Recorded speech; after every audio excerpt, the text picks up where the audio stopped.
आप अपनी बुद्धि से जरा विचार करिएगा। जब किसी की शादी होती है मन में बड़ी भारी खुशी होती है, ये मन फूला नहीं समाता।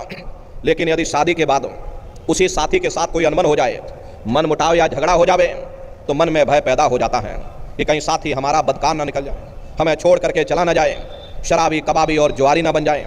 दुनिया भर की चिंताएं मन में समा जाती। चिंता चिता समान, चिंता से बढ़ करके दुनिया में कोई दूसरा रोग नहीं है। सो इस चिंता के कारण हम लोग फिर दुखी हो जाते हैं। फिर हम बाल बच्चों में सुख ढूंढते हैं।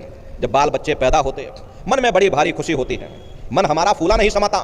अड़ोस पड़ोस नात रिश्तेदारों को बुला करके ढोलक मजीरा बजा बजा करके लड्डू पूड़ी पकवान बना बना करके खिलाते हैं। लेकिन वही औलाद यदि बड़े होकर के नालायक निकल जाए, माँ बाप का कहना न माने, उनका आदर सत्कार न करे, तो वही औलाद हमारे लिए दुख का कारण बन जाती है। फिर हम दुनिया के जीव हुकूमत के नशे में सुख ढूंढते। लेकिन प्रेमी भाई बहनों, जब उन नेताओं का भी इतिहास देखो, जब गोलियों का शिकार बना दिया जाता, उन्हें अखबारों में घसीट दिया जाता, जेल खानों में डाल दिया जाता, वही हुकूमत हमारे लिए दुख का कारण बन जाती है। फिर हम भोग और वासनाओं में सुख ढूंढते हैं। लेकिन जिस वक्त बीमारियों का हिसाब हमें अपने जिस्म पर देना पड़ता, तब हमें होश आता है ये सुख का कारण है या दुख का कारण है। इसीलिए महात्मा कहते हैं, भाई आप इस नाशवान जगत में कभी सुख हासिल नहीं कर सकते हो, कभी शांति प्राप्त नहीं कर सकते। कभी कभी मन में ख्याल आता है, शायद जिन दिनों महात्मा आए थे तब दुनिया की हालत इतनी अच्छी ना रही होगी, इसीलिए महात्मा दुखी दुखी चिल्लाते रहते। अब हमने 100 सालों के अंदर इतनी तरक्की कर ली, बड़ी बड़ी कोठियाँ बनवा ली, फिर भी महात्मा दुखी क्यों कहते हैं? या तो हमारे सोचने में फ़र्क है या हमारे समझने में ही फ़र्क है। प्रेमी भाई बहनों, आप अपनी बुद्धि से स्वयं विचार करिएगा। जब हम झोपड़ियों में रहते थे, पूरा परिवार एक साथ रहा करता था, शाम को थके हारे घर वापस आते थे, प्रेम के साथ भोजन किया करते थे, गा बजा करके निश्चिंत होकर के सो जाते थे। अब जब हमने इतनी तरक्की कर ली, 100 सालों के अंदर हमने इतना विकास कर लिया, ऊंची ऊंची बिल्डिंगें बनवा ली, फिर भी हमें नींद नहीं आती, नींद की गोलियां खा खा करके सोना पड़ता। प्रेमी भाई बहनों, डॉक्टर जरूर हैं, पर मिलते किसको हैं? और मिल भी जाएं तो अस्पतालों में चारपाइयाँ कहाँ मिलती हैं? बीमार तो बेचारे बरामदों में पड़े रहते। और हम कहते हमने इतनी तरक्की कर ली, बेशक हम इतना अनाज पैदा करते, लेकिन कीमतें इतनी ज़्यादा हैं कि आम आदमी की पहुँच से बाहर हो जाती है। अरे गरीब आदमी खा नहीं पाता क्योंकि कीमतें आसमान छू रही हैं, और अमीर आदमी खाता नहीं क्योंकि उसे शुगर हो रखी है। फिर ऐसी तरक्की से किसी का क्या फ़ायदा हो सकता? पहले गांव में कोई मामूली झगड़ा हो जाता था, 4 भले लोग मिल बैठ करके सुलझा देते थे। अब आप मुकदमा करके देख लो, क्या मजाल 20-25 साल से पहले आपको कोई फैसला मिल जाए।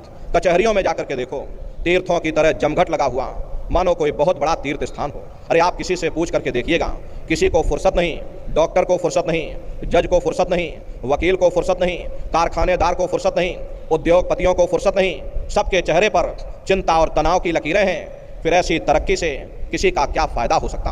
प्रेमी भाई बहनों, ये तरक्की का कसूर नहीं है, ये हमारा अपना कसूर है। हम उन चीज़ों के कैदी बन गए। ये चीज़ें हमारे लिए बनी थीं, ना कि हम उनके लिए बने थे। हम मशीनों के पुर्जे बन गए, मशीनों के मालिक ना बन सके। हमको मालिक बनना चाहिए था। सबको रोटी मिलनी चाहिए थी, सबको कपड़ा मिलना चाहिए था, सबको मकान मिलना चाहिए था, सबका मन निश्चिंत होना चाहिए था। किसी के मन में चिंता और तनाव की लकीरें नहीं रहनी चाहिए। घर में, समाज में प्रेम और सद्भाव की भावना रहनी चाहिए। माँ बाप का सम्मान होना चाहिए। यही तो जीवन में हर इंसान मांगता है। प्रेमी भाई बहनों, अगर जीवन में कीमतें और कदरें ना रहीं, फिर ऐसी तरक्की से किसी का क्या फ़ायदा हो सकता? प्रेमी भाई बहनों, इसीलिए महात्माओं ने जब कहा था तब भी ठीक था, और अब कहा तो अब भी ठीक है। दुनिया में न तब किसी को सुख मिला, न अब किसी को सुख मिल सकता। इसीलिए महात्मा कहते हैं, भाई तजो मन यह सुख दुख का धाम। गुरु नानक साहब ने लिखा, नानक दुखिया सब संसार।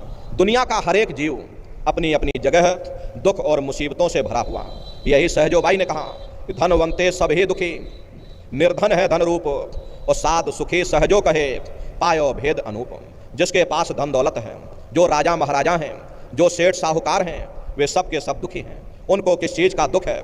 बड़े बड़े जो दिशह लोग, तिनको व्यापे चिंता रोग। ये जो चिंता रोग हैं, उन्हें अंदर से खाए जा रही हैं। सो इस चिंता के कारण बेचारे दुखी बने रहते हैं। और जिनको रोटी कपड़े मकान की फिक्र लगी, उन बेचारे गरीबों को दुखी होना ही होना। इसीलिए महात्मा कहते हैं, भाई आप इस नाशवान जगत में नाशवान क्षणिक पदार्थों से कभी सुख हासिल नहीं कर सकते, कभी शांति प्राप्त नहीं कर सकते। एक बार हमारे गुरु महाराज कलकत्ता में एक बहुत बड़ा